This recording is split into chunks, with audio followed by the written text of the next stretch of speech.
আচ্ছা আচ্ছা, ভুল হবে না, ঠিক আছে। বিচার কোনটি আমি অনেক করছি, আপনাদের তো জ্ঞান দেওয়া লাগবে না। তাহলে মেন অপরাধীকে ডাক দেওয়া হোক। মাদ্রাসা অপরাধী ছোট ভাই এখানে আছে, তাহলে তারই পাঠান। এখানে অপরাধী ছোট ভাইকে মাদ্রাসা আমি তোমার ভাইকে ডাক দেন।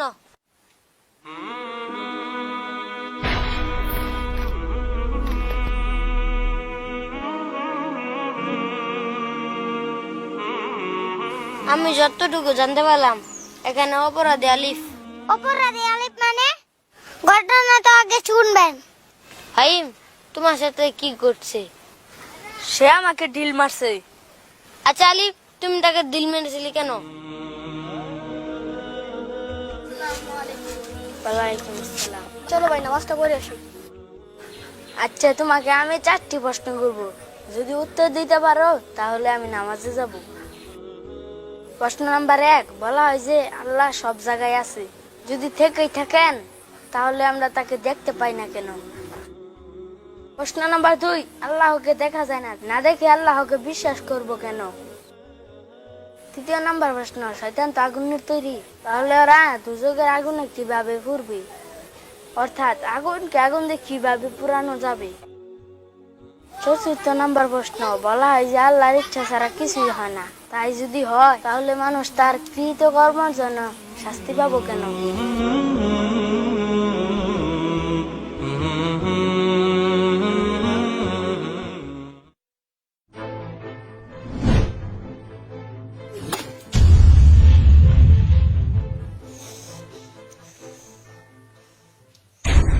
আমি তো তার 4টি প্রশ্নের জবাবই দিয়েছি মাত্র।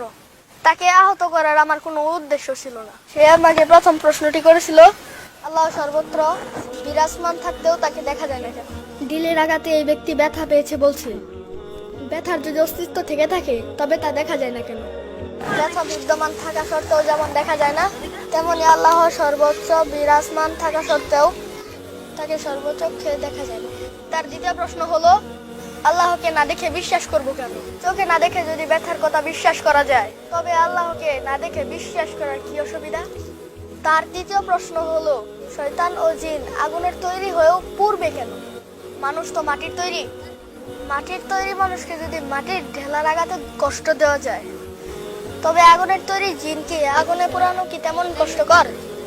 তার চতুর্থ প্রশ্ন হলো, আল্লাহর ইচ্ছা ছাড়া কোনো কিছুই ঘটে না, তাহলে মানুষের কৃতকর্মের জন্য মানুষকে শাস্তি দেওয়া হবে কেন? আল্লাহর ইচ্ছায় যখন সব হয়, তবে ঢিল ছুড়া, তার গায়ে আঘাত লাগা এবং রক্তপাত ও ব্যথা সবই তো তার ইচ্ছাই হয়েছে। সুতরাং এখানে অভিযোগ করার কি আছে? এর যদি অভিযোগ ও বিচার চলে এবং শাস্তি বর্তায়, তবে মানুষের কৃতকর্মের বিচার সুফল ও কুফল বুধ কেন মিথ্যা হবে? মাদ্রাসা, আমার প্রচুর ভুল হয়ে গেছে, আমাকে ক্ষমা করে দেন।